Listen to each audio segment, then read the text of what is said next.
사울이 왕이 될 때 40세라. 그가 이스라엘을 다스린 지 2년에 이스라엘 사람 3,000명을 택하여 그 중에서 2,000명은 자기와 함께 믹마스와 베델산에 있게 하고 1,000명은 요나단과 함께 베냐민 기브아에 있게 하고 남은 백성은 각기 장막으로 보내니라. 요나단이 게바에 있는 블레셋 사람의 수비대를 치매 블레셋 사람이 이를 들은지라.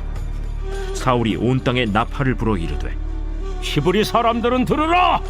하니 온 이스라엘이 사울이 블레셋 사람들의 수비대를 친 것과 이스라엘이 블레셋 사람들의 미움을 받게 되었다 함을 듣고 그 백성이 길갈로 모여 사울을 따르니라. 블레셋 사람들이 이스라엘과 싸우려고 모였는데 병거가 3만이요 마병이 6,000명이요 백성은 해변에 모래같이 많더라. 그들이 올라와 베다웬 동쪽 믹마스에 진침해 이스라엘 사람들이 위급함을 보고 절박하여 굴과 수풀과 바위 틈과 은밀한 곳과 웅덩이에 숨으며 어떤 히브리 사람들은 요단을 건너 갓과 길르앗 땅으로 가되 사울은 아직 길갈에 있고 그를 따른 모든 백성은 떨더라. 사울은 사무엘이 정한 기한대로 이레 동안을 기다렸으나 사무엘이 길갈로 오지 아니하매 백성이 사울에게서 흩어지는지라. 사울이 이르되 번제와 화목제물을 이리로 가져오라. 하여 번제를 드렸더니 번제 드리기를 마치자 사무엘이 온지라. 사울이 나가 맞으며 문안하매 사무엘이 이르되 왕이 행하신 것이 무엇이냐? 백성은 내게서 흩어지고 당신은 정한 나라 안에 오지 아니하고 블레셋 사람은 믹마스에 모였음을 내가 보았으므로 이에 내가 이르기를 블레셋 사람들이 나를 치러 길갈로 내려오겠거늘 내가 여호와께 은혜를 간구하지 못하였다 하고 부득이하여 번제를 드렸나이다. 왕이 망령되이 행하였도다. 왕이 왕의 하나님 여호와께서 왕에게 내리신 명령을 지키지 아니하였도다. 그리하였더라면 여호와께서 이스라엘 위에 왕의 나라를 영원히 세우셨을 것이거늘 지금은 왕의 나라가 길지 못할 것이라. 여호와께서 왕에게 명령하신 바를 왕이 지키지 아니하였으므로 여호와께서 그의 마음에 맞는 사람을 구하여 여호와께서 그를 그의 백성의 지도자로 삼으셨느니라. 하고 사무엘이 일어나 길갈에서 떠나 베냐민 기브아로 올라가니라. 사울이 자기와 함께한 백성의 수를 세어보니 600명 가량이라. 할렐루야, 할렐루야. 우리 신실하신 주님의 이름을 찬양합니다. 우리 찬양밖에 없다는 주님 앞에 우리 감사와 찬양과 영광의 큰 박수 올려드리며 나아가겠습니다. 우리가 주님을 기뻐합니다. 여호와를 기뻐하는 것이 우리의 힘임을 선포하며 주님을 높여 찬양합니다. 할렐루야, 할렐루야. 네, 여러분 한번 우리 사랑하는 포드의 성도들을 바라보시면 한번 활짝 웃어주시겠어요? 네, 아주 아름다운 미소로 한번 서로에게 웃어주시면서 우리 서로를 향해 또 영상으로 예배하는 우리 글로벌 포드 식구들을 향해서도 한번 따뜻한 사랑과 격려와 축복의 박수를 서로에게 보내도록 하겠습니다. 하나님의 놀라우신 은혜가 내 가운데 있게 되기를 주님의 이름으로 축복합니다. 할렐루야. 사랑하는 여러분, 성령 충만하십시오. 말씀 충만하십시오. 오늘도 이 시간 하나님의 것으로 우리의 영혼육을 가득 채워주심으로 인생의 모든 것이 새로워지는 거룩한 은혜가 있게 되기를 주님의 이름으로 축복합니다. 우리 같이 한번 영적인 심호흡 했으면 좋겠는데요. 오늘 우리가 주님을 바라볼 때 주님 거룩하신 성령께서 이 가운데 기름 부어주시고 생명의 호흡을 우리 가운데 불어 넣으셔서 우리의 영혼육과 우리의 생각과 감정과 우리의 모든 것이 신선한 기름 부음 안에 새로워지게 하여 주옵소서. 우리 깊이 한번 호흡하면서 주님의 사랑을 우리의 영혼육 가운데 받아들이고 그 사랑의 힘으로 우리 안에는 모든 걱정과 근심과 연약함과 두려움을 내어 쫓는 것입니다. 다시 깊이 호흡하면서 주님의 보혈을 우리의 영혼육 가운데 받아들이고 그 보혈의 능력으로 우리 안에 있는 모든 걱정, 근심, 교만, 악함, 모든 연약한 마음들, 모든 연약한 육신의 질병을 몰아내는 것입니다. 오늘 하나님의 놀라우신 은혜가 생명의 사건이 오늘 여러분 가운데 있게 되기를 주님의 이름으로 축복합니다. 네, 우리 옆에 사람에게 이렇게 한번 인사해 주셨으면 좋겠는데요. 하나님께서 당신에게 큰 전환을 주실 것입니다. 이렇게 한번 선포하시겠어요? 네, 오늘 예배를 기점으로 우리의 삶 가운데 영적인 대전환이 있게 되기를 주님의 이름으로 축원합니다. 할렐루야. 여러분 주님을 기대하십니까? 그리고 다시 한번 우리 하나님 앞에 감사와 영광의 박수 올려드리겠습니다. 오늘 우리의 예배의 주인 되신 주님을 높여 찬양합니다. 아멘 주님. 아멘. 네, 여러분 이 나무의 생존을 확인하는 방법이 뭔지 아십니까? 무성한 가지와 또 잎사귀를 보면 이렇게 알 수 있을까요? 그런데 그것만으로는 충분하지가 않습니다. 때로는 이 가지가 다 베어지고 또 겨우 줄기의 일부만 남아 있어도요, 이것만 살아있다면 회생의 기회가 주어집니다. 바로 뿌리예요. 뿌리가 살아있는 나무는 가지를 자르고 이 몸통을 잘라로 이 봄이 되고 새로운 가지가 다시 올라오게 됩니다. 가드너들이 식물이 죽었는지를 확인하는 방법 중에 하나가요, 이 식물을 파내어서 그 흙 속의 뿌리를 확인하는 것인데요. 그러니까 그 뿌리가 싱싱하게 살아만 있다면 잎이나 나뭇가지가 어떻게 되었든 간에 생장의 조건이 갖춰지면 다시 자라나기 시작한다는 것이죠. 나는 나무에게 인생을 배웠다라는 이 우종영 님의 책을 보면요, 무엇이든 어떻게든 그 뿌리만 살려두라고 합니다. 뿌리만 살아있으며 땅속으로 힘을 비축하는 시기인 이 유형기를 지나 반드시 새싹을 틔우며 다시 자라나게 될 것이라는 것이죠. 여러분, 우리의 영혼에 이 생명의 마음뿌리가 그만큼 중요합니다. 자, 그런데 이 원리를 우리의 죄의 본성에 대해 적용해 본다면요, 그러니까 무엇이든 죄의 뿌리를 뽑지 않으면 조건에 따라서 이 죄는 장성해서 조만간에 영혼을 잠식시키게 된다라는 의미가 됩니다.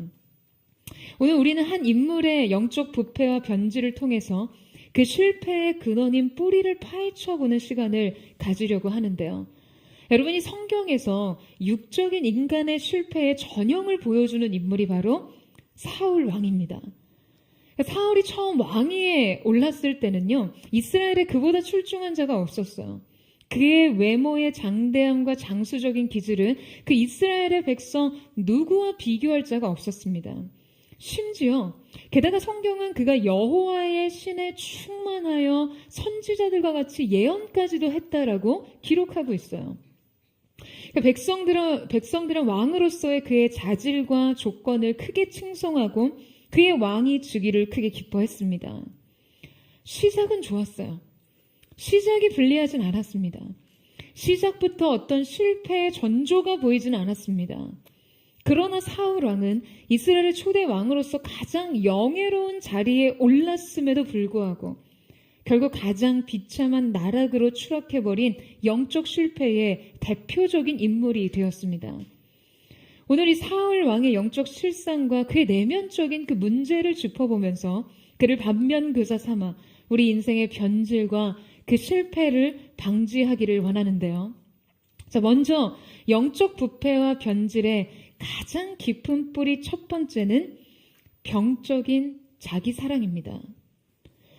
그의 화려한 왕위 등극과 백성들의 그 열렬한 지지에도 불구하고 즉위 2년 만에 그에게 하나님의 첫 번째 아주 강한 경고가 내려지게 되는데요. 자, 오늘 본문 8절에서 10절 말씀을 같이 한번 읽어보도록 하겠습니다. 시작.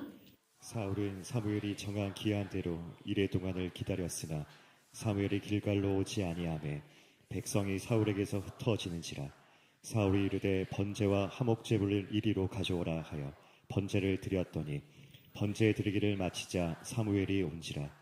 사울이 나가 맞으며 무난하매. 자, 오늘 본문의 배경은 사울이 왕이 되어 이스라엘 다스린 지 한 2년 정도의 시간이 지난 때였습니다. 사울은요, 한 3,000명의 상비군을 뽑아서 블레셋 수비대를 기습 공격함으로써 그 블레셋과의 전쟁을 일으키는데요. 자, 지금 이 사건으로 사울 개인의 역사뿐 아니라 이스라엘의 군사적, 정치적 영역에서 아주 중대한 국면을 맞이하게 됩니다. 자, 이때 이스라엘은 막강한 블레셋의 엄청난 군사력을 보고 숨고 떨며 도망치는 일이 발생했어요. 그러니까 여러분, 일부 병력이 자진해서 후퇴하는 위기 상황을 맞게 된 것이죠. 그리고 바로 이 위기 상황에 대한 사울 왕의 대처력이 돌이킬 수 없는 하나님의 큰 진노를 사게 됩니다. 전쟁 출전에 앞서서 이렇게 제사를 드렸어야 하는데 사무엘의 도착이 늦어지자 결국 그는 이 시간을 견디지 못하고 돌이킬 수 없는 선택에 이르게 됩니다. 그것은 바로 제사의 이행이었어요.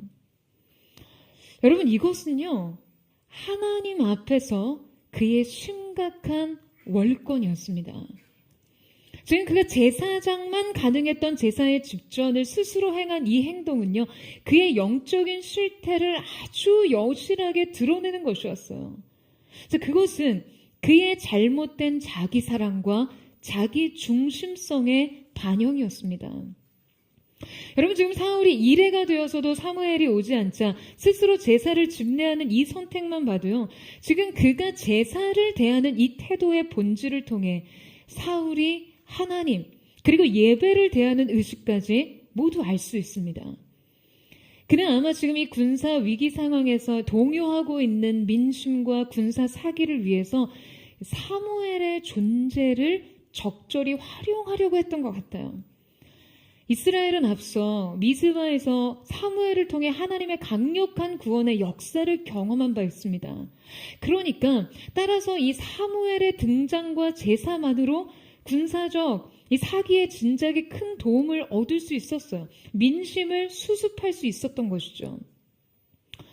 그리고 후에 자신을 기다리지 못하고 제사를 행한 것에 대해 책임을 묻고 있는 사무엘에게요, 사울은 이렇게 대답합니다. 오히려 당신은 정한 날 안에 오지 않고 백성들은 내게서 흩어지니 부득이하여 번제를 드렸나이다 라며 궁색한 책임 전가를 하고 있어요. 그런데 여러분, 사실 지금 사무엘이 정한 기한 내에 오지 않은 것은 아니었습니다. 사무엘이 이레가 끝나도 오지 않은 것이 아니라요, 정확히 말하면 이레가 시작되어도 아직 오지 않았던 것이죠. 이에 따라 백성들의 이반 현상이 여기저기에서 확대되자 결국 지도력 약화에 큰 위기감을 느낀 사울왕은 직접 이 제사를 이행하게 된 것이죠. 그러니까 여러분, 사울 안에 있던 그 빠르게 이 상황을 해결해야 한다는 불안과 조급함이요, 서둘러 자신의 계획을 합리화시켜버립니다.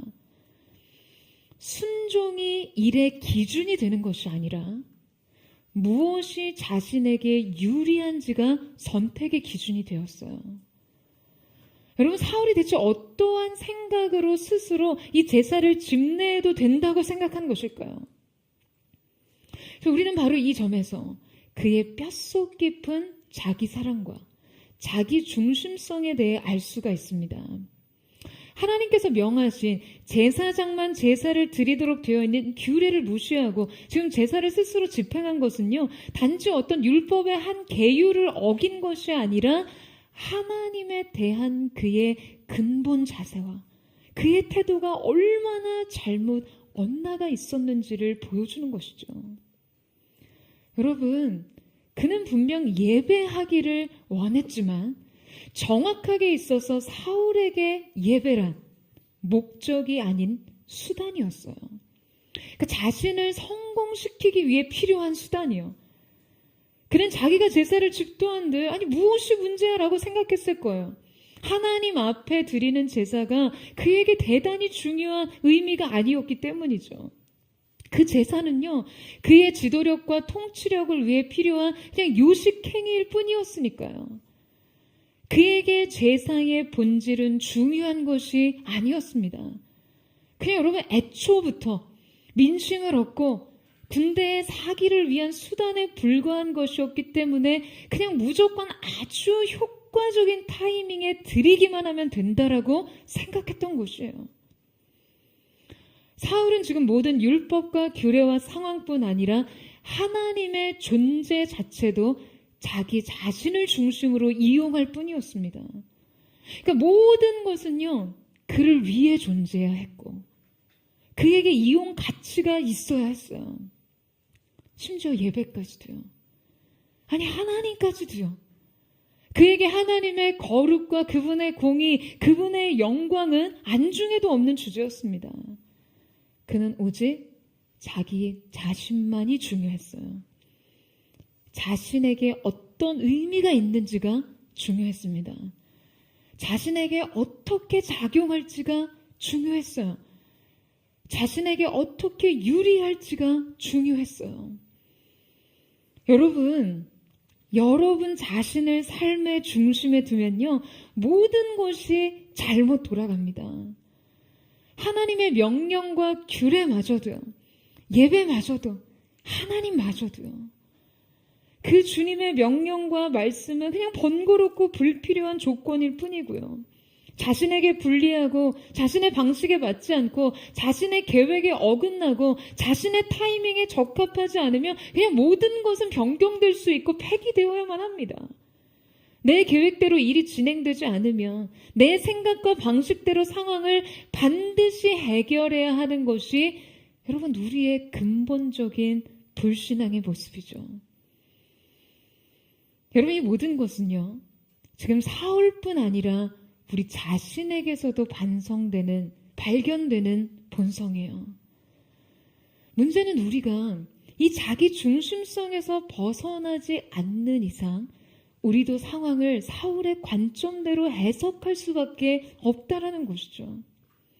여러분 그래서 우리는요, 아마 자신에 대한 문제의식조차 느끼지 못할 수 있습니다. 여러분 이것이 자신을 끊임없이 합리화하는 사람들의 대표적인 특징이기 때문에 그래요. 늘 이유가 있어요. 부득이함으로 어쩔 수 없다는 인생의 핑계를 하나님 앞에서 달고 삽니다. 군사들은 흩어지고 사무엘은 약속한 날에 오지 않고 블레셋은 가까이 주둔해 있고 자신의 정치적 입지와 지도력은 시험대에 올라와 있고 이 위기 상황은 빠르게 해결하지 않으면 금세 손쓸 수 없는 상태에 이를 테고 이 모든 상황과 무게와 압력을 지금 오롯이 나 홀로 감당하고 있는데 지금 무엇이 중요하단 말이에요. 여러분 지금 이 사울의 상황이 우리의 현실에 이입된다면 어떻게 될까요? 먹고 사는 거는 힘들고 상황은 불리하게만 흘러가고 기도의 응답은 지연되고 문제 해결의 책임은 더더욱 압박해오고 지금 당장에 해결하지 않으면 상황은 더 걷잡을 수 없이 안 좋아질 것 같고 지금 이 모든 상황을 나 혼자서 결정하고 나 혼자서 감당해내는 것만으로 너무 외롭고 힘든데 지금 하나님의 말씀과 명령이 대체 나랑 무슨 상관이 있냐는 거죠. 교회에서조차, 예배에서조차, 셀에서조차 나를 좀 위해주면 안 됩니까? 교회는 원래 상처받은 영혼을 위한 것 아니에요? 예배는 우리에게 위로와 용기를 주기 위해 존재하는 것 아닙니까?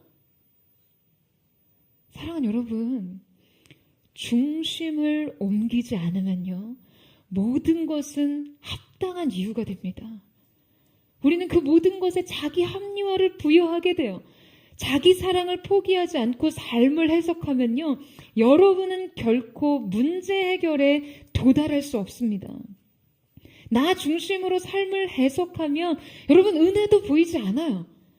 나 중심으로 관계를 바라보면 갈등만 생겨요. 여러분, 인생의 가장 위험한 설정이 바로 이 자기 중심성입니다. 여러분 자기 중심적으로 세계를 바라보면요, 인간은 결코 하나님을 제대로 볼 수 없습니다. 여러분 하나님께서는 인본주의적인 시각에서는 결코 제대로 발견되실 수 있는 분이 아니시기 때문이에요. 사람을 중심에 두고 하나님을 바라보면 여러분 하나님의 존재가 이해됩니까? 사람을 위한 존재로서 신을 해석할 수 있어요? 여러분 이것은 아예 성립이 불가능하죠. 뿐만 아니라 내가 하나님을 제대로 보지 못하면요, 자연스럽게 우리 자신도 제대로 볼 수 없습니다. 우리가 하나님 앞에서 자신을 보지 못하면 여러분 절대 우리는 우리 인생의 자기 존재적인 가치를 발견하지 못하거든요. 그러니까 인생은 여러분 결코 만족과 평안을 누릴 수 없게 되는 것입니다. 사랑하는 여러분, 자기 사랑을 내려놓으셔야 돼요. 그러면 진짜 사랑이 찾아옵니다. 여러분, 자기 중심성을 포기하셔야 돼요.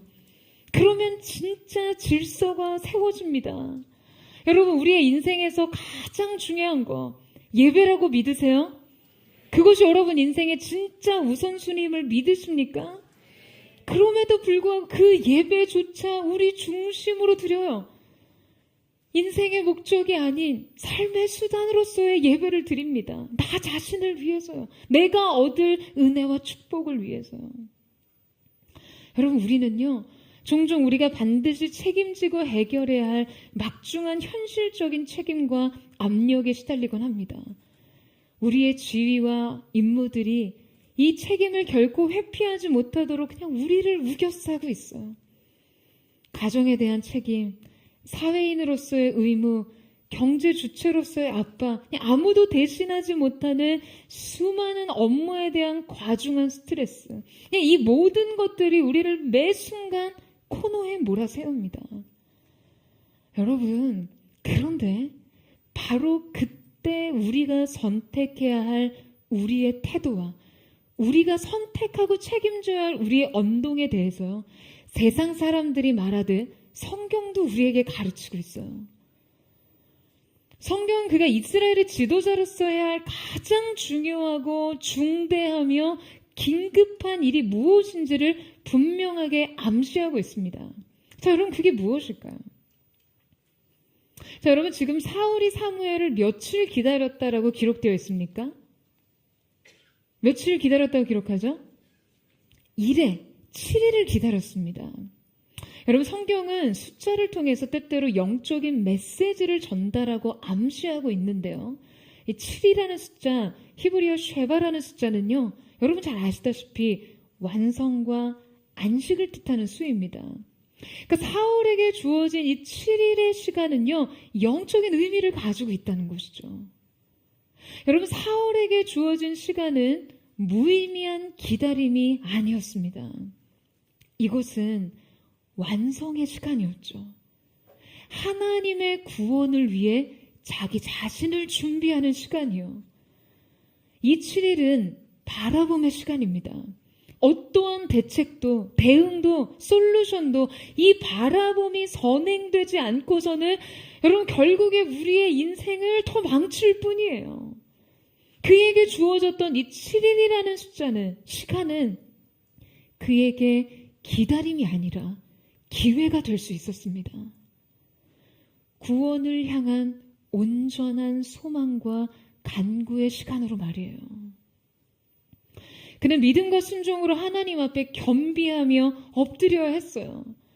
여러분, 하지만 삶이라는 기회가 수많은 사람들의 어떤 영적인 자질과 태도에 따라 각각 다르게 적용되고 사용되듯이 이 7일의 시간은 사울에게 있어서 겨우 불안과 어떤 초조함과 조급함을 가져다 주었고, 결정적으로 이 시간을 보낸 후 오히려 심각한 이탈을 하고 맙니다. 여러분, 우리는요, 우리 자신에게 부과되는 수많은 무게와 압력에도 불구하고 주님을 힘써 바라봐야 합니다. 이 사실을 믿으세요? 여러분, 이 기다림의 7일은요, 우리에게 한 가지 믿음의 원리를 가르치기에 너무나 충분한 시간이에요. 바로 구원이 하나님께 있다라는 믿음 말이에요. 여러분, 인생의 구원은요, 하나님께로부터 옵니다. 여러분, 이 사실을 믿으세요? 저는 오늘 이 사실을 여러분의 중심에 깊이 새기는 은혜가 있게 되기를 주님의 이름으로 축원합니다. 여러분, 이 단순한 믿음의 명제가 우리의 삶을 일으키지 못한다면 우리는 아주 잘못된 길을 가게 됩니다. 여러분, 왜 자꾸 여러분이 스스로 자신의 삶을 책임지려 하세요? 바라봄과 엎드림이라는 진정한 책임은 뒤로 하고 그저 인생의 수많은 과업에 대해 스스로 구원자가 되려 하는 여러분의 잘못된 이탈을 그만 멈추시기를 축원합니다. 부득이하여 어쩔 수 없었다는 자기 합리화, 그 핑계를 멈추고 믿음과 순종으로 하나님의 구원을 기다리고 완성하는 포도의 성도들 되시기를 주님의 이름으로 축원합니다. 여러분의 인생 속에 주어진 7일이라는 시간은 여러분 어떠한 시간이세요? 기도의 응답이 지연되고 수많은 압박과 결정사항 속에서 빠르게 상황을 해결해야 할 것만 같은 그 순간, 저는 여러분이 이 기다림을 기회로 여기고 구원은 하나님께 있음을 믿고 순종하는 하나님의 사람들 되시기를 주님의 이름으로 축원합니다. 영적인 부패와 변질의 두 번째 뿌리는 강박적인 인정 욕구입니다. 여러분, 우리의 인생이 자기 중심성과 이 자기 사랑이라는 잘못된 구심력을 가질 때요, 우리의 삶은 자연스럽게 잘못된 원심력을 갖게 됩니다. 그러니까 자기의 내면에 경적인 자기 중심성이 세워지면 당연히 이 중심을 통해서요, 이 모든 것이 회전하게 되는 것이죠. 그때 가장 강렬하게 드러나는 것이 바로 타인에 대한 욕구예요. 그러니까 이 욕구는 아주 강박적인 인정 욕구로 드러나게 됩니다. 자, 우리 함께 사무엘상 18장 6절에서 9절 말씀을 같이 한번 읽겠습니다. 시작.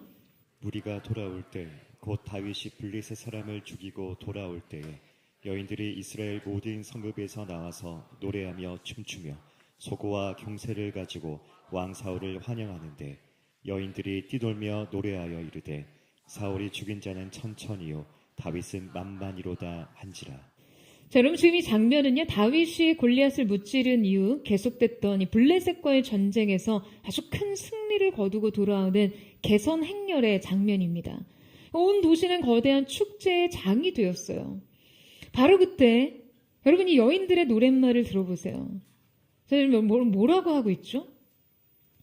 사울이 죽인 사람은 천천히요, 다윗은 만만이라. 여러분, 지금 이 여인들은요, 그냥 단지 눈치가 없는 게 아니에요.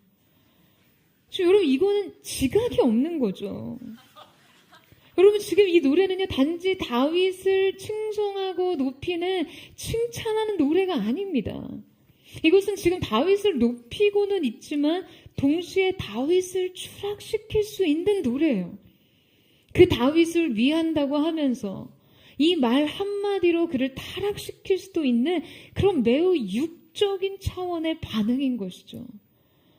뿐만 아니라 지금 이것은 노골적인 비교의 덫을 사울 왕에게 놓음으로 지금 사울 왕마저도 파멸시킬 수 있는 그런 반응이었어요. 성경에요, 지금 이 노래가 사울 왕을 맞이하는 노래였다라고 기록되어 있습니다. 여러분, 정말 소름이에요. 여러분, 어떻게 사울 왕 면전에서, 아니 어떻게 이런 노골적인 평가를 노래로 부를 수 있나요? 어떻게 세상은 이렇게 악할 수 있습니까? 여러분, 이것은 당시 이스라엘의 영적 실상을 고스란히 반영해주는 노래였어요. 그들이 영적으로 얼마나 낮은 상태에 있었는지를 보여주는 것이죠. 여러분, 원래 이스라엘의 마땅한 신앙은 전쟁은 하나님께 속한 것이다 라는 고백입니다. 구원은 하나님께 있다는 것이죠. 전쟁에서 승리를 주시는 분은 하나님이셨어요. 여러분, 이 사실에 동의하세요? 자, 그렇다면 진정 이 노래의 주인은요, 다윗이 아닌 하나님이 되셔야 맞습니다. 출애굽기 15장에도 이스라엘의 여인들의 노래가 등장하는데요. 자, 그런데 오늘의 이 장면과는 상당히 대조적인 노래였어요. 당시 이스라엘 여인들은 홍해를 건너 육지에 도달해서 노래를 부릅니다. 여러분, 그런데 이 사건이 그들 눈앞에서 압도적으로 펼쳐졌을 때 모세라는 한 사람, 그들은 모세라는 한 사람을 주목하지 않았습니다. 자기 백성을 위해 바다를 가르시고 또 그 바다 한가운데 그들을 추격하던 바로의 군대를 수장시키신 여호와 하나님을 높이고 찬양합니다. 분명히 모든 기적을 가능하게 했던 것은 이 모세의 지도력과 모세라는 사람의 믿음의 촉매제가 있었기 때문이었지만, 여러분, 그들은요, 궁극적으로 구원자 되신 하나님 한 분을 주목해 바라봤습니다. 이것이 당시 이스라엘의 영적 반응이었어요. 하지만 지금 이스라엘 여인들에겐 이 승리가 누구를 위해, 누구에 의해 가능한 것이었는지는 안중에도 없었습니다. 그들의 인생을 바라보는 해석과 관심이 얼마나 육적이었는지를 알 수 있는 것이죠. 이것이 세상적인 시선이 우리를 바라보고 해석하는 전부입니다. 세상이 그렇게 여러분을 보고 있어요. 화려한 성공과 업적을 찬양하고 가혹한 비교 평가를 내립니다. 영웅을 좋아하고 스타를 필요로 합니다. 여러분, 세상이요, 인생을 평가할 때 기준이 그래요. 초라하고 볼품없어지면 시선도 거둡니다. 그렇게 요란스럽게 쳐주던 환호와 박수 갈채는요, 그냥 한순간에 멀어져요. 여러분, 결국 이 노래가 어떤 일을 불렀습니까? 우리 8절에서 9절 말씀을 같이 한번 읽겠습니다. 시작. 사울이 그 말에 불쾌하여 심히 노하여 이르되 다윗에게는 만만을 돌리고 내게는 천천만 돌리니 그가 더 얻을 것이 나라 말고 무엇이냐 하고 그날부로 사울이 다윗을 주목하였더라. 여러분, 지금 사울왕은 이 여인들의 노래에 몹시 불쾌하며 화를 냈습니다. 자, 이때 불쾌하여에 해당하는 히브리어 원형 라은은 부수다, 내적 소용돌이에 휩싸였다라는 의미를 가지고 있어요. 자, 그리고 심히 노하여인 이 하라라는 말은 안에서 불타듯 끌어올리다라는 뜻을 가지고 있어요. 그러니까 여러분, 지금 이 단어는 단지 어떤 감정상의 불쾌함을 느꼈다는 것이 아니라 사울의 내면이 그냥 완전히 붕괴되고 부서졌다는 것을 말해주는 것이에요. 육적인 시선에 대한 사울의 육적인 반응이 그의 내면 가운데 얼마나 강렬한 비교의식과 열등감의 소용돌이를 일으켰는지를 알게 해주는 것이죠. 그리고 여러분, 그는 과장된 비관론에 빠집니다. 이제 지금 다윗이 이 나라 말고 더 얻을 게 뭐냐는 거예요. 여러분, 사실 개념 없는 이 여인들의 노래가 좀 과하긴 했으나 다윗이 나라를 얻는 것의 문제는요, 정작 이 여인들의 평가와는 아무 상관이 없습니다. 사람이 서고 패하는 것은 하나님께 있는 것이죠. 여러분, 아멘이세요? 사람들에게 잠깐 칭송받고 인기를 좀 얻는다고 여러분 인생이 세워지는 게 아니에요. 인생의 토대는 오직 은혜뿐입니다. 그런데 사울의 마음이 하나님보다 오히려 사람들을 더 의식하고 사람들의 평가에 더 목을 메고 의지하고 두려워하니까 지금 이 비교 의식 속에서 자기 중심을 완전히 잃어버리는 거죠. 그래서 지나치게 과정된 어떤 부정적인 자기 감정과 생각을 받아들이고 확신하면서 자신의 미래조차 비관하게 됩니다. 여러분, 이것은요, 그의 강박적인 인정 욕구 때문이에요. 그는 이 참을 수 없는 욕구에 완전히 노예가 되었습니다. 그는 이것이 결핍되자 견딜 수 없이 무너져 내렸어요. 그의 이성과 양심과 분별력은 그냥 이 욕구에 완전히 종속되었습니다. 여러분, 여러분의 인생 속에서도요, 여러분이 추구하는 사람들의 평가, 사람들의 시선, 사람들이 나를 어떻게 생각하는지, 사람들의 시선에 목매어 있을 때 우리는 쉽게 좌절하고 과장된 비관론에 빠지기 십상입니다. 저는 오늘 이 시간 이 예배를 통해 사울의 영을 대적합니다. 모든 하나님의 사람들의 인생 속에 있는 잘못된 인정 욕구가 떠나가게 되기를 예수님의 이름으로 선포합니다. 여러분, 자유를 누리셔야 돼요. 하나님의 시선 속에서 자유가 있습니다. 그런데 이 사건을 통해 확인할 수 있는 놀라운 사실은 이 세상의 시선에 사울과 다윗 두 사람 모두 노출됐고 모두 평가받았고 모두 영향을 받았지만 한 사람은 건재했고 한 사람은 추락했다는 것이에요. 여러분, 이 말은 어쩌면 사울보다도 다윗의 영혼에 훨씬 더 위험한 말이었어요. 교만은 패망의 선봉이요, 겸손은 존귀의 앞잡이라고 말씀하셨기 때문에요. 이제 세상에 막 등장하고 이름을 알린 전쟁 영웅 다윗에게 여러분 이러한 잘못된 자의식과 교만을 심어주기에 너무나 충분한 말이었습니다. 아니 이스라엘의 왕보다 자신을 더 높이고 있는데요. 분명 이 평가는요. 사울과 다윗 모두를 넘어뜨리는 것이었지만 중요한 것은 이 말에 추락한 것은 사울 한 사람뿐이었다는 것이죠. 여러분 어떻게 이럴 수 있던 것이죠? 여러분 요한일서 4장 5절 말씀에 보면 저희는 세상에 속한 거로 세상에 속한 말을 하매 세상이 저희의 말을 듣느니라 라는 말씀이 있습니다. 결국에 세상에 속한 사람들이 세상에 속한 말을 하고 그 말을 듣는 것도 세상이라는 거죠. 여러분 이 사실을 반드시 기억하세요. 세상이 육적인 시선으로 여러분을 평가할 때 여러분도 육적인 반응을 하지 마시기를 축복합니다. 기억하셔야 돼요. 다윗은 건재합니다. 고로 여러분도 건재하셔야 합니다. 여러분 아멘이세요? 세상이 어떠한 잣대로 여러분을 평가하든 어떠한 기준으로 여러분의 가치를 매기든 어떻게 열광하고 어떻게 환호하며 어떻게 조롱하고 어떻게 무시하든 여러분 영향받지 마세요. 세상이 매기는 점수에 연연하다가 하나님 앞에서 실패합니다. 세상이 쳐주는 박수에 도취되어 있다가 여러분 하나님 앞에서 망하는 거예요.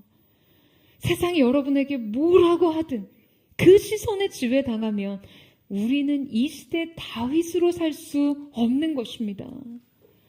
우리의 내면이 아직도 세상 평가에 휘저어지고 그래서 흔들리고 아프고 넘어지고 좌절한다면 여러분 이렇게 생각하시면 돼요. 아, 내가 아직 영으로 못 살고 있구나. 내가 지금 육으로 반응하고 있구나. 여러분 세상의 평가는요. 여러분 인생의 절대평가가 아닙니다. 그 가치와 기준으로 자꾸 인생을 들여다보니까 낙심이 되죠. 여러분 하나님 앞에서 그저 여러분 자신이 되세요. 다른 누군가와 경쟁하지 말고 그냥 다른 누군가처럼 되고자 노력하지도 말고요. 그저 하나님 앞에서 여러분 자신이 되세요. 하나님을 기쁘시게 하며 사시기를 축복합니다. 하나님 보시기에 착하고 충성된 종아라는 평가를 듣고 사세요. 여러분 그러면 되는 것이에요. 저는 저와 사랑하는 포드의 성도들이 오직 하나님의 시선 속에서 하나님께서 쳐주시는 박수 소리를 듣는 그런 믿음의 사람들 되시기를 주님의 이름으로 축원합니다. 세상의 평가에 육적인 반응이 아닌 하나님 앞에 반응하는 저와 여러분 되시기를 주님의 이름으로 축복합니다. 영적 부패와 변질의 세 번째 뿌리는 잘못된 자기 증명입니다. 여러분이 첫 번째 단추가 잘못 끼워지면요. 결국은 모두 잘못됩니다. 콩 심었으니 콩이 나올 수밖에요. 그러니까 사울의 자기 중심성으로부터 강박적인 인정 욕구가 나왔고요. 이 욕구로부터 그의 인생은요. 잘못된 자기 증명에 집착하기 시작합니다. 자, 우리 3절에서 4절 말씀 같이 한번 읽도록 하겠습니다. 시작. 요나단이 게바에 있는 블레셋 사람의 수비대를 치매 블레셋 사람의 일을 들은지라 사울이 온 땅에 나팔을 불어 이르되 히브리 사람들은 들으라 하니 온 이스라엘이 사울이 블레셋 사람들의 수비대를 친 것과 이스라엘이 블레셋 사람들의 미움을 받게 되었다 함을 듣고 그 백성이 길갈로 모여 사울을 따르니라. 여러분 당시 이 전투의 상황은 사울의 군대가 블레셋 수비군을 기습해서 공격함으로써 전쟁이 발발된 것이었어요. 자, 근데 사울은 이에 따라 온 나라에 나팔을 불고 그들의 숙적 블레셋을 치기 위해 전쟁 선언을 합니다.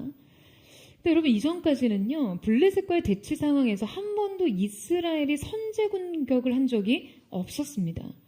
그러니까 당시의 군사력으로는 이스라엘이 블레셋을 블레셋을 당할 수 없었기 때문이었어요. 당시 이스라엘은 병력과 무기 기술 면에서 블레셋의 속국까지는 아니었지만 실질적으로 그들의 지배를 받는 처지였습니다. 그래서 이스라엘 땅 곳곳에 이 블레셋 수비군이 주둔해 있었던 거예요. 그런데 사울 왕이 바로 이 수비군을 선제적으로 먼저 공격함으로써 블레셋과 전쟁을 치르는 군사적 모험을 감행한 것이었습니다. 3절에서 히브리 사람들은 들으라 라고 외친 이 표현은요, 원어적으로 부르짖다, 외치다라는 의미인 자크라는 동사를 사용하고 있습니다. 이 동사는 사무엘의 고별 설교에서 2번이나 동일하게 등장을 하는데요. 바로 이스라엘 백성들이 위기에 처할 때마다 사무엘이 하나님 앞에 부르짖으며 기도했다는 의미에서 사용된 것이죠. 그런데 바로 이 이스라엘과 하나님 사이에서 구원의 신호와 호소로 사용된 이 단어가요, 지금 놀랍게도 사울과 백성 사이에서 사용되고 있습니다. 대신 사울의 대상은 하나님이 아니라 백성이었어요. 하나님을 향해 부르짖어야 했던 이 외침이 지금 백성을 향해 있었다는 것이죠. 여러분, 이것이 바로 사울의 인생의 방향성을 여실히 보여주는 장면입니다.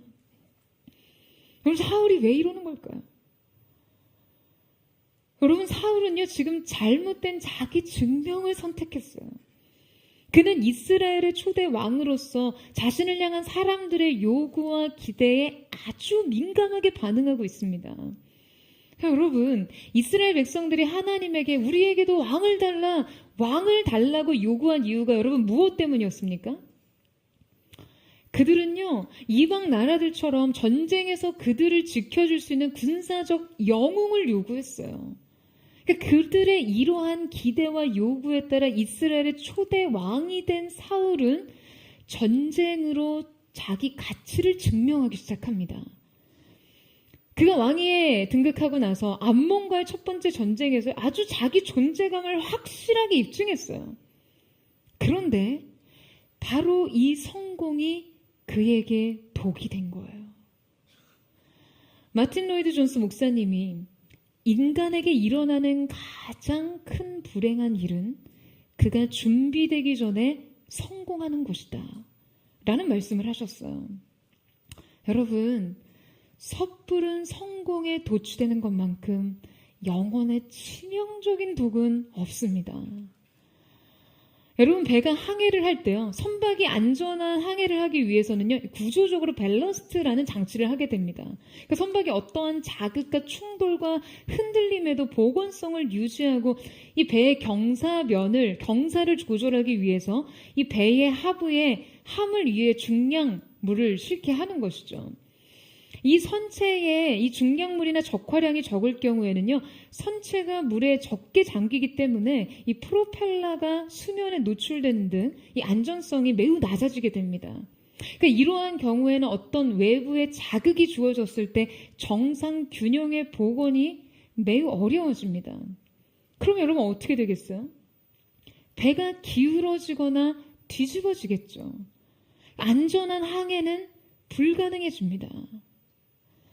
여러분, 인생이라는 항해에서도 이와 마찬가지예요. 우리의 삶 속에서도 적정량의 밸러스트가 필요합니다. 영혼의 깊은 무게감이요. 그래야 인생에 어떠한 자극이 찾아와도 흔들리거나 기울어지거나 침몰하지 않습니다. 여러분, 이 자극은요, 실패뿐 아니라 성공에서도 마찬가지예요. 여러분, 사람들은 실패만큼 성공에 휘청거립니다. 여러분, 오히려 실패보다 성공이 주는 자극이 훨씬 더 우리 인생에 위험합니다. 사울은 병든 자기 중심성과 이 강박적 인정 욕구에 의해서 영혼의 적절한 복원력을 갖추지 못했어요. 그래서 사울은 왕이 등극 후 단 한 번의 성공으로 아주 급격히 기울어지기 시작합니다. 그의 인생은 위험한 경사면을 가지게 됐어요. 그리고 이 기울어짐은 영혼의 불안한 불균형을 일으키고 결국에는 더욱더 거세고 위험한 몸부림을 치게 됩니다. 사울은 그것이 일평생 잘못된 자기 증명으로 표출됐어요. 그는 사람들에게 인정을 받아야 되는 어떤 이 강박적인 욕구에 사로잡혀서 이것을 증명해내기 위해 그의 평생을 바칩니다. 병든 자기 중심성과 강박적인 인정 욕구에 의해 인생의 평형 감각, 이 복원력을 갖추지 못했어요. 하나님 앞에서 그의 중심을 지키지 못했기 때문입니다. 여러분, 너무나 가혹하고 비참한 손실이죠. 인생을요, 여기에 바친다는 건 말이에요. 그냥 자기 증명을 위해서, 내가 어떠한 존재인지 자기 가치를 증명하기 위해서 이 일에 자기 평생을 바친다면요. 그러니까 사울은 이 인정이 없으면 자기 존재 가치는 사라져버리는 사람처럼 행동합니다. 이 불안을 해소하기 위해 그는 끊임없이 전쟁을 치러요. 그는 평생 전장에서 보냅니다. 우리 사무엘상 14장 47절에서 48절 말씀을 같이 한번 읽겠습니다. 시작. 사울이 이스라엘 왕위에 오른 후에 사방에 있는 모든 대적 곧 모압과 암몬 자손과 에돔과 소바의 왕들과 블레셋 사람들을 쳤는데 향하는 곳마다 이겼고 용감하게 아말렉 사람들을 치고 이스라엘을 그 약탈하는 자들의 손에서 건졌더라. 여러분, 사울은 나름 전쟁광이었어요. 게다가 그의 왕위 40년의 재위 기간 동안 단 한 번의 패배만 있었습니다. 그 한 번의 패배가 바로 그에게 죽음을 가져왔죠. 그러니까 사울의 집권 기간 동안 그는 수없이 많은 전쟁을 치릅니다. 그런데 여러분, 사실 지금 이 전쟁은요, 하나님이 명하신 것도 아닌, 하나님을 위한 것이라던가 이스라엘을 위한 것이 아닌 자신의 존재 증명을 위한 것이었습니다. 그는 계속해서 이 전쟁을 통해 자신을 증명해야 한다고 생각했을 거예요.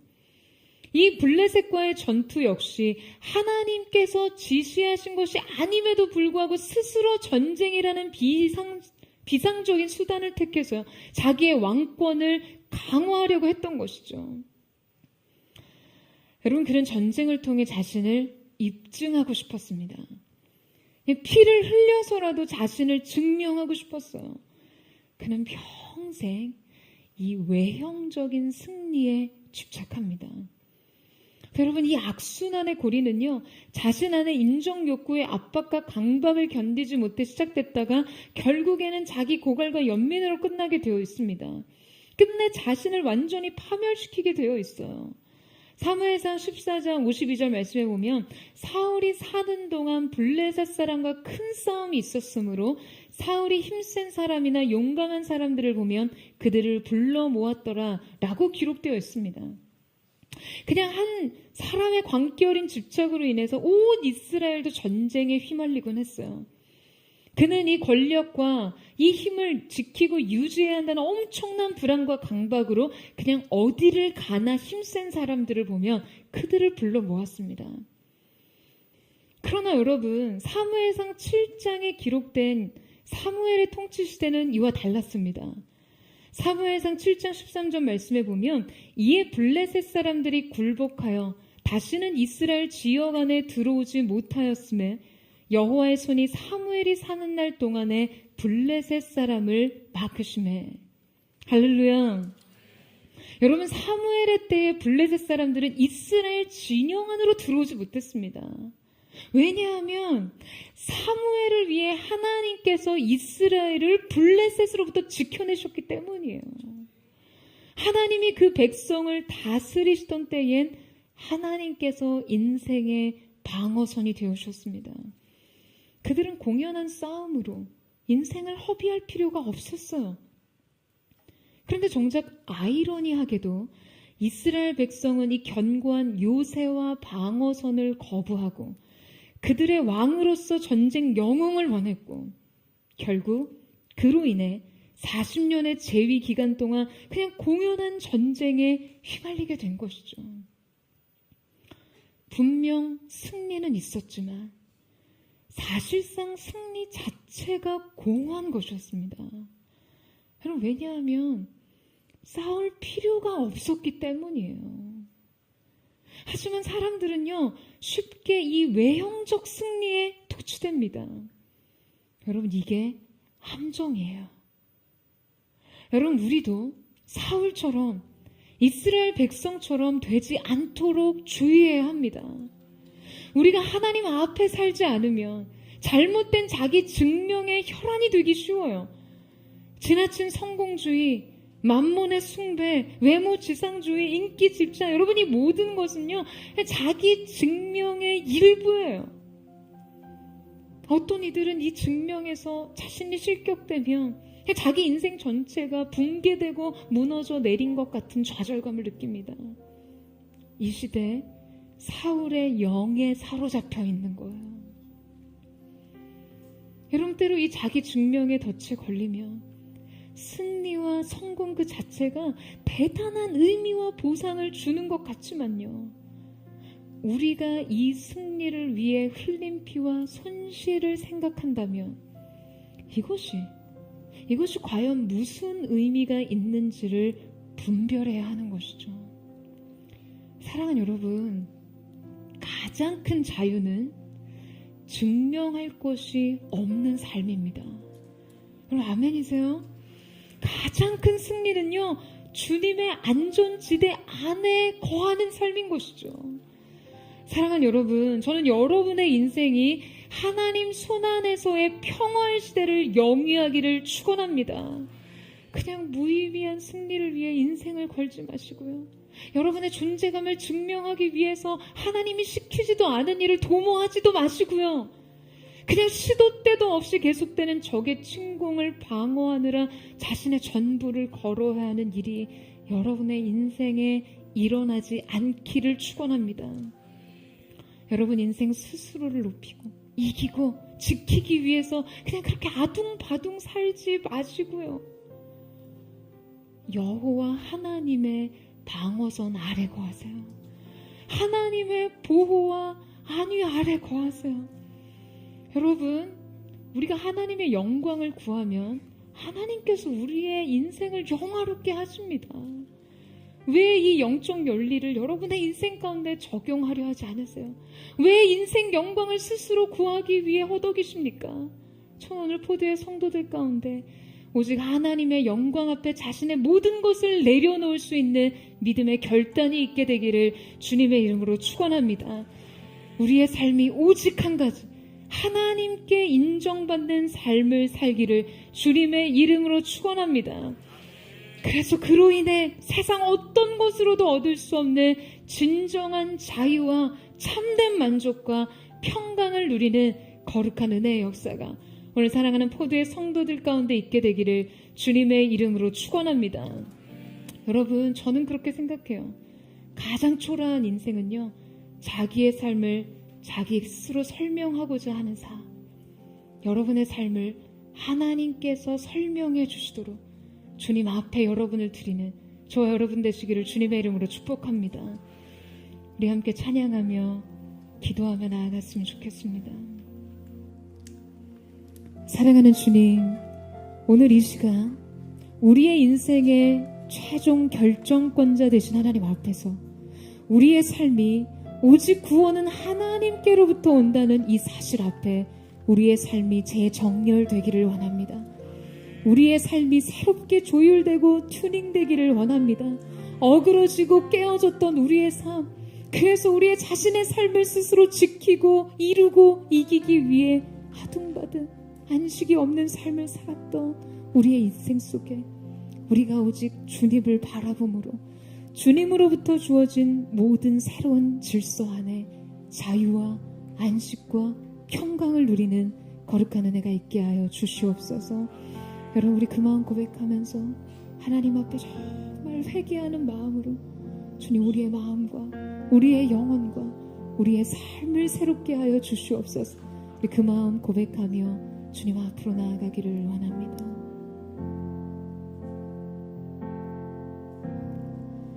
무릎 꿇고 엎드리니 우릴 겸손케 하소서. 악한 데서 눈을 돌려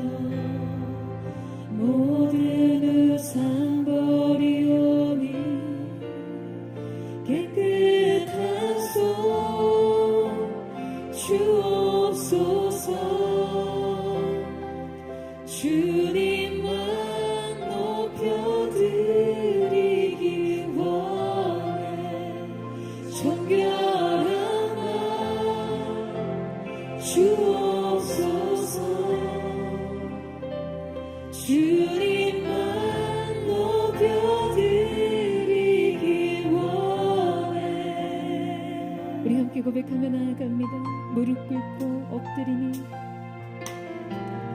무릎 꿇고 엎드리니 우릴 겸손케 하소서. 악한 데서 눈을 돌려 모든 의상 버리오니 깨끗한 손 주옵소서. 주님만 높여드리기 원해. 정결한 마음 주옵소서.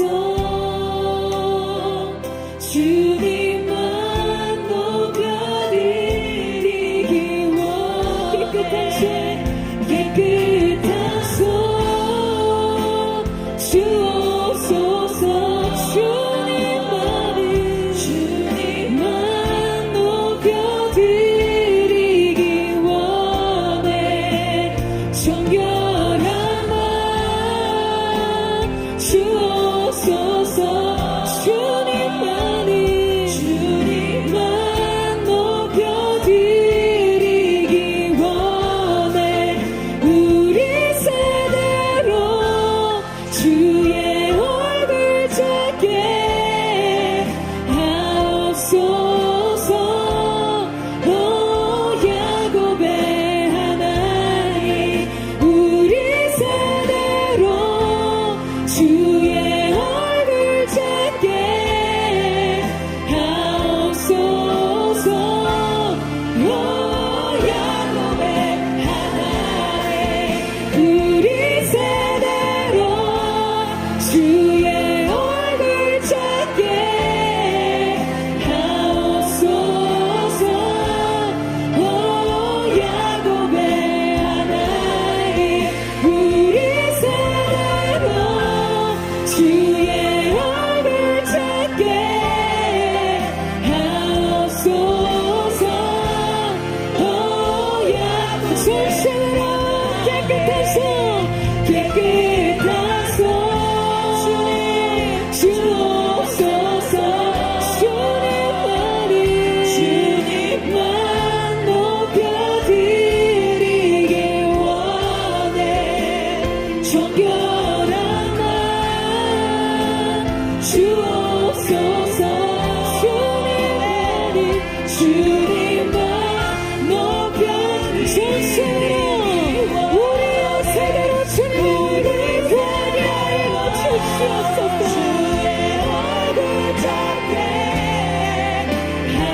하옵소서. 오 야곱의 하나님, 우리 세대로 주의 얼굴 찾게 하옵소서. 오 야곱의 하나님, 우리 세대로 주의 얼굴 찾게 하옵소서. 오 야곱의 하나님, 깨끗한 손 주옵소서. 주님만 높여드리기 원해. 정결한 마음 주옵소서. 주님만 높여드리기 원해. 깨끗한 손 주옵소서. 주님만 높여드리기 원해. 정결한 마음 주옵소서. 주님만 높여드리기 원해. 사랑하는 여러분, 우리의 인생의 진정한 전환과 우리의 삶의 진정한 회복이 여러분 어디에서 시작하는 줄 아세요? 하나님 앞에서의 깨어진 마음이요. 우리가 어떠했든 어떠한 삶의 연약함으로 주님 앞에 있었든가 주님의 임재 앞에서 그 깨트려진 마음으로 주님, 내가 내 자신에 대해서 깨어진 마음으로 주님 앞에 서기를 원합니다.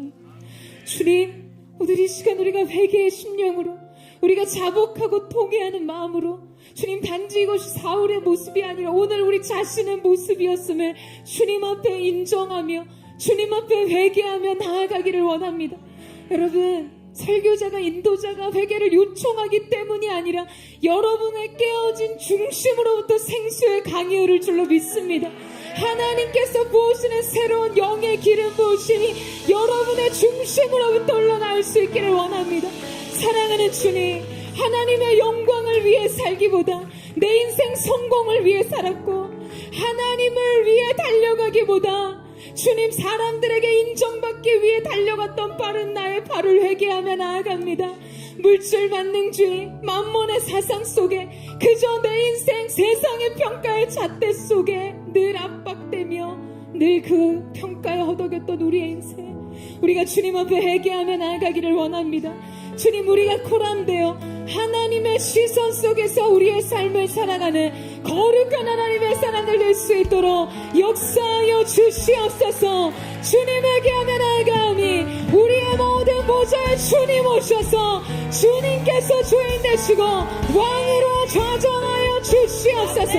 우리 시간 회개하며 전심으로 주여 세워 부르짖고 우리 아침에 동성으로 기도하겠습니다.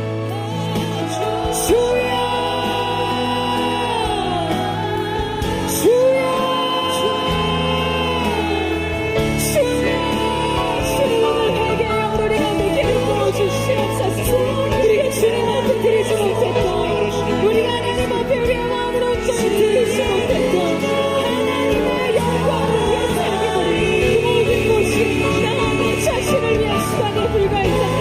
우리가 주님 앞에 회개하며 나아가기를 원합니다. 오늘 우리의 사람들의 인생 속에 주님 새 마음이 부어지게 하여 주시옵소서. 새로운 영광을 향한 시선이 주어지게 하여 주시옵소서. 주님의 그 내 마음이 부서지고 무너지고 좌절하며 낙심했던 것 주님 앞에 회개하며 주님의 내 인생을 하게 하시는 그 말씀에 관심 없이 오로지 세상과 사람의 영광의 잣대에 저지우시는 나의 마음을 주님 앞에 회개하며 나아가기를 원합니다. 오늘 우리 가운데 주님 역사하셔서 주님의 영적인 새로운 돌파가 있게 하여 주시옵소서. 하나님의 사랑의 마음 속에 주님의 일하시는 능력이 나타나게 하여 주시옵소서. 깨어진 고른 가루와 같이 주님 앞에 우리의 마음을 새롭게 부어질 수 있도록 역사하여 주시옵소서.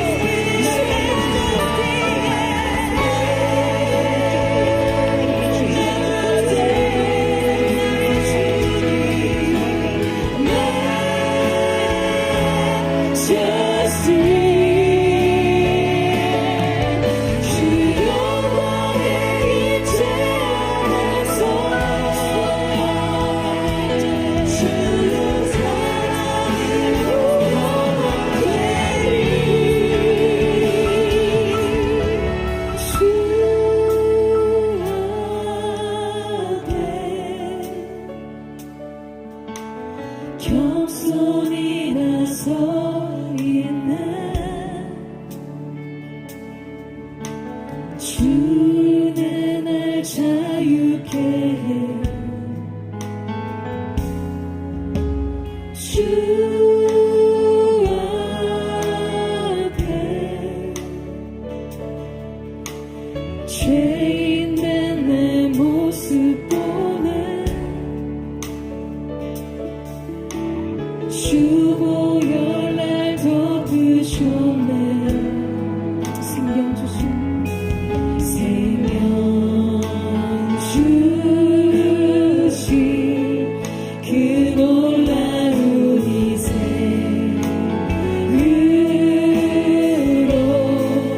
가장 크신 사랑 주 내게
주의 사랑으로 변화되리 주의 손길 안에서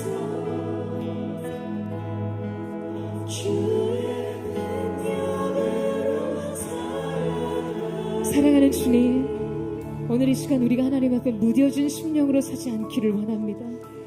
주님, 하나님의 말씀에 민감하게 반응할 수 있는 열린 심령이 우리의 것이 되게 하여 주시옵소서. 주님, 예배마저도 우리의 인생의 도구화 되고 스터내드진 않았는지 주님 앞에 회개하며 나아가기를 원합니다. 사랑하는 여러분 무엇을 위해 예배하세요? 여러분, 우리가 예배 안에서 은혜를 얻는다는 것도 예배를 드리는 것의 목적이 될 수 없습니다. 여러분, 아멘이세요? 오직 우리가 드리는 예배는 하나님의 하나님 되심을 높이기 위해서, 하나님의 영광을 찬양하기 위해서 전심으로 그 하나님을 높이는 것입니다. 그때 영광 받으신 그 하나님께서 우리의 인생 가운데 주님의 은혜와 축복을 흘려 보내주시는 거예요. 그럼에도 불구하고 사랑하는 주님, 우리가 예배하기를 원한다는 마음으로 모든 것을 정당했던 것, 주님 모든 것을 합리화했던 것, 그 예배가 결국에는 나 자신을 위한 것이었음을 주님 앞에 회개하며 나아가기를 원합니다. 주님을 높이는 예배가 되기 위보다 주님, 언제나 내가 받아야 될 은혜에 집중했고, 주님 살아있는 인생의 영혼의 호흡으로서의 기도보다 하나님으로부터 무언가를 얻어내기 위한 기도에 불과했던 도구적 수단으로서의 우리의 예배를 주님 앞에 회개하며 나아가기를 원합니다. 사랑하는 주님, 우리의 평생 전적으로 순전하게 주님 한 분을 예배하게 하여 주시옵소서. 순전한 사랑을 주님 앞에 드리게 하여 주시옵소서. 순전하게 하나님 한 분만을 높이는 인생 되게 하여 주시옵소서. 오늘 사울의 영을 대적합니다. 오늘 하나님의 사람들의 인생 속에 자기 합리화, 자기 핑계거리, 그저 자기 인생의 보좌에 드는 모든 사울의 영, 예수님의 이름에 하나님 떠나갈지어다, 끊어질지어다. 주님의 보좌로 임하여 주시옵소서. 이 전심으로 주여 바라보며 세 번 주여 외치고 주의 동성으로 기도하겠습니다. 주여,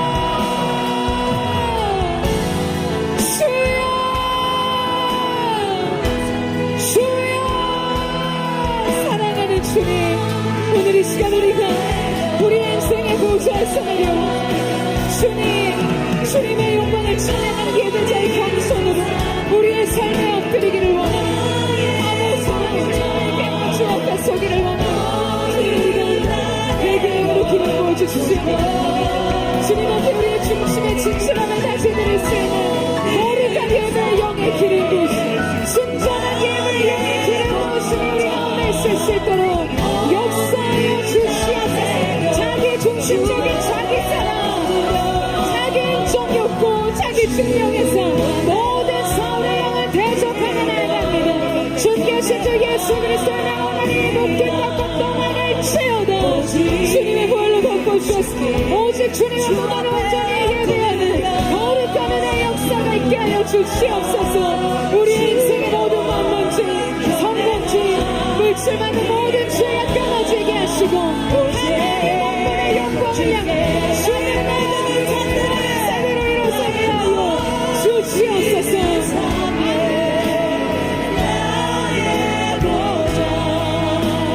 모두 다 내려놓고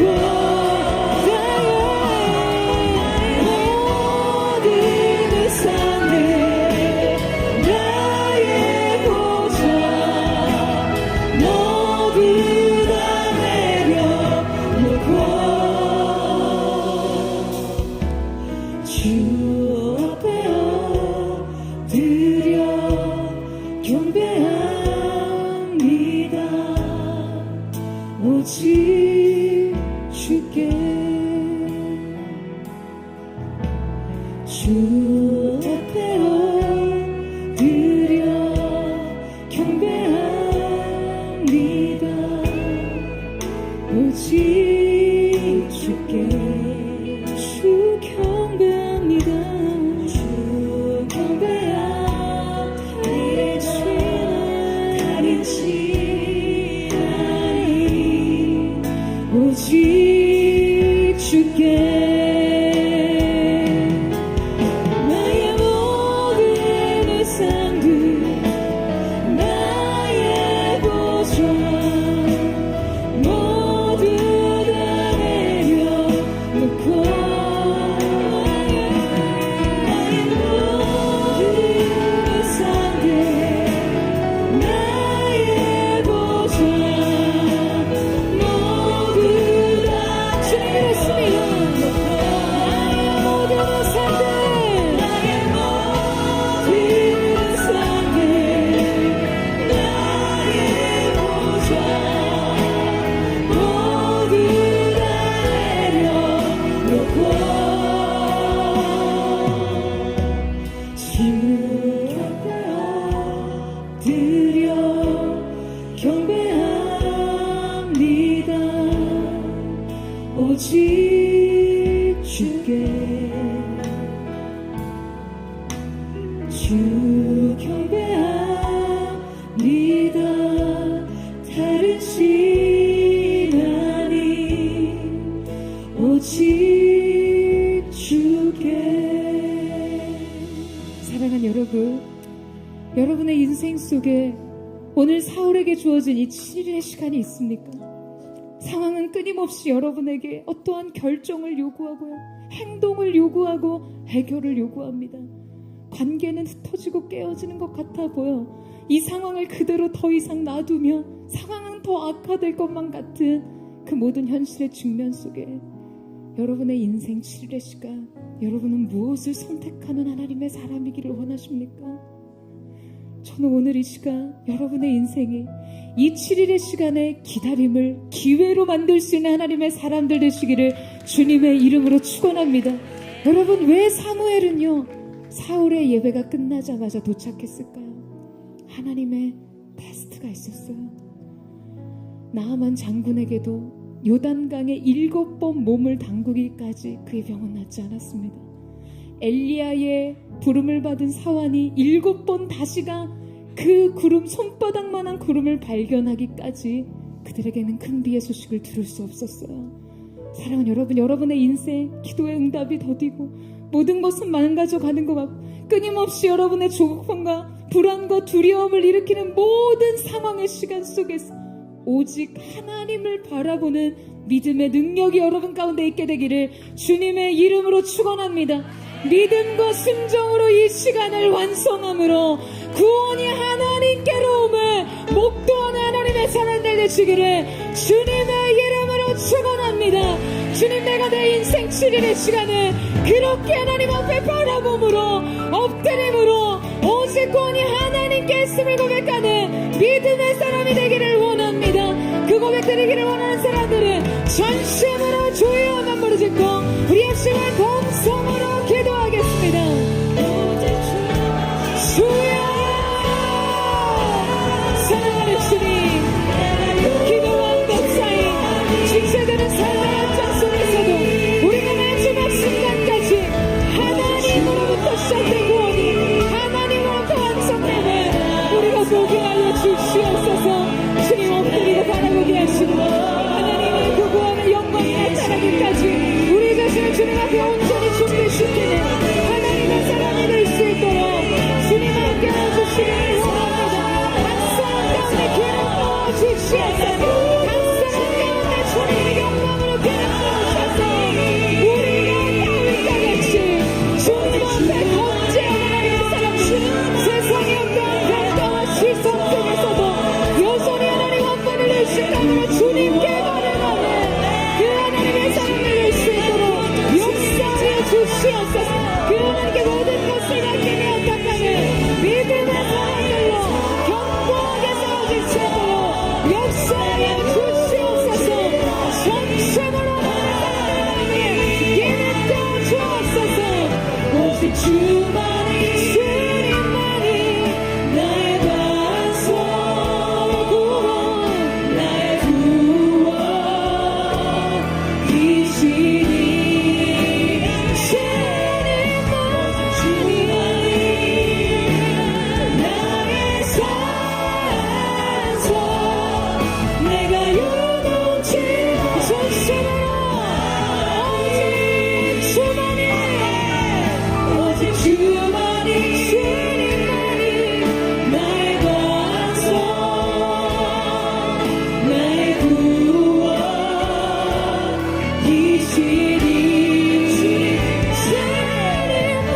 주님만이 나의 산소 내가 요동치 아니하리라 내가 요동치 아니하리라 내가 요동치 아니하리라 요동치 내가 요동치 아니하리라. 오늘 하나님의 사람들의 인생에 견고한 믿음의 중심이 세워지기를 예수님 이름으로 선포합니다. 하나님을 향해 중심의 뜻을 정한 거룩한 하나님의 사람들 되게 하여 주시옵소서. 사랑하는 여러분, 사울의 면전 앞에서 다윗이 죽인 자는 만만이요 사울은 천천히라고 고백했던 여인들의 노래가요, 세상 앞에선 여러분의 인생을 향해 불러준 세상의 노래입니다. 세상은 언제나 날카롭고 치명적인 노래로 여러분의 마음을 무너뜨려요. 부서뜨려요.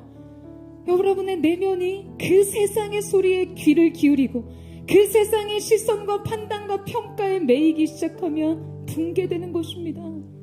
여러분, 육적인 시선에 육적으로 반응하지 마세요. 오직 하나님의 사람은 하나님의 음성만을 듣는 줄로 믿습니다.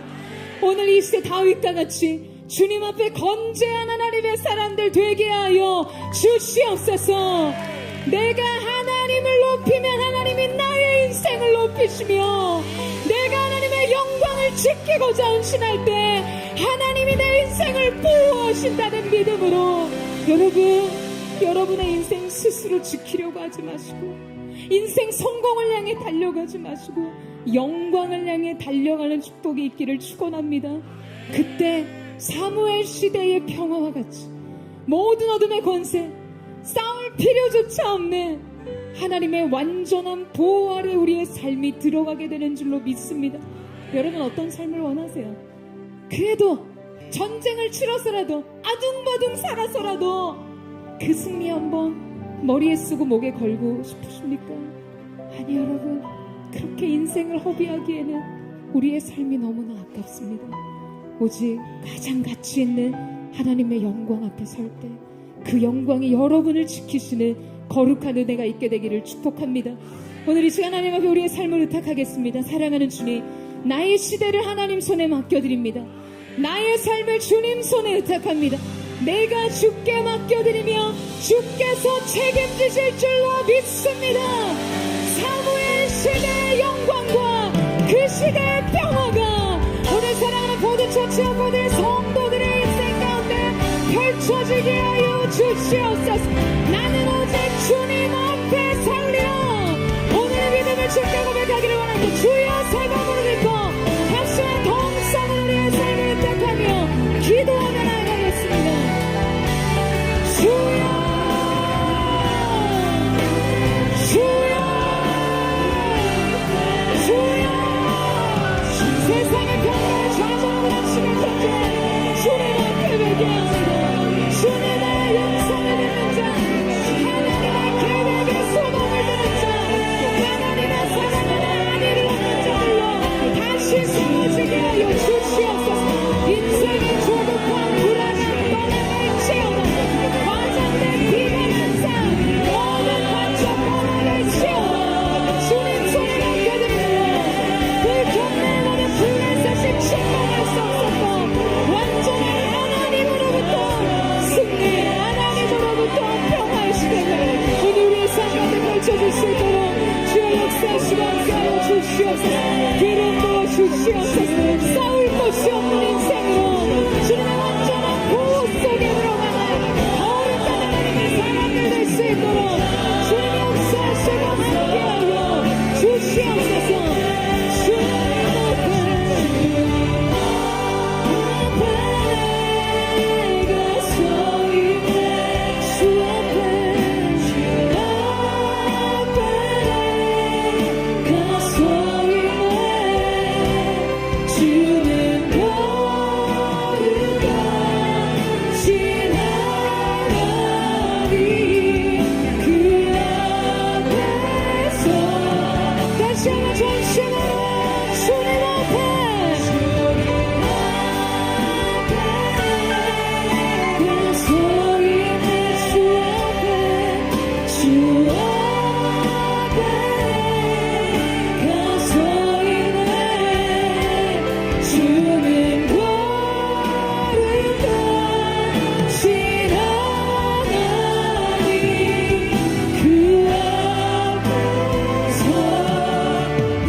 사람이 자기 길을 계획할지라도 일의 작정은 여호와께 있음을 믿음으로 고백합니다. 오늘 하나님 앞에 의탁하는 믿음으로 사랑하는 주님, 오늘 주님의 광대하신 위엄의 손을 넓게 펼치셔서 이들의 인생을 축복하여 주시옵소서. 우리가 주를 위해 살 때 주께서 우리를 위해 일하심을 믿습니다. 오늘 우리의 삶이 주님 앞에 새롭게 영적으로 조율되게 하시고 새롭게 하시고 새로운 전환을 맞게 하셔서 인생을 겸손으로부터, 인생을 엎드림으로부터, 인생을 주님을 바라보는 시선 안에서 다시 시작하는 거룩한 은혜의 역사가 있게 하여 주시옵소서. 할로크 부가돌 아버지의 그 지점으로부터 큰 승리와 큰 전진의 걸음이 있음을 믿습니다. 오늘 하나님의 사람들의 인생 속에 샬롬의 시대, 평강의 시대, 기쁨의 시대가 열려지게 하여 주시옵소서. 그렇게 우리를 위해 싸우시고 일하시는 하나님을 찬양하며 주께 감사와 찬양을 올려드리며 존귀하신 예수님의 이름으로 기도드립니다. 아멘. 오늘 우리의 승리, 우리의 평화, 우리 모든 것 되신 주님 앞에 우리 감사와 찬양과 영광의 큰 박수 올려드리며 나아가겠습니다.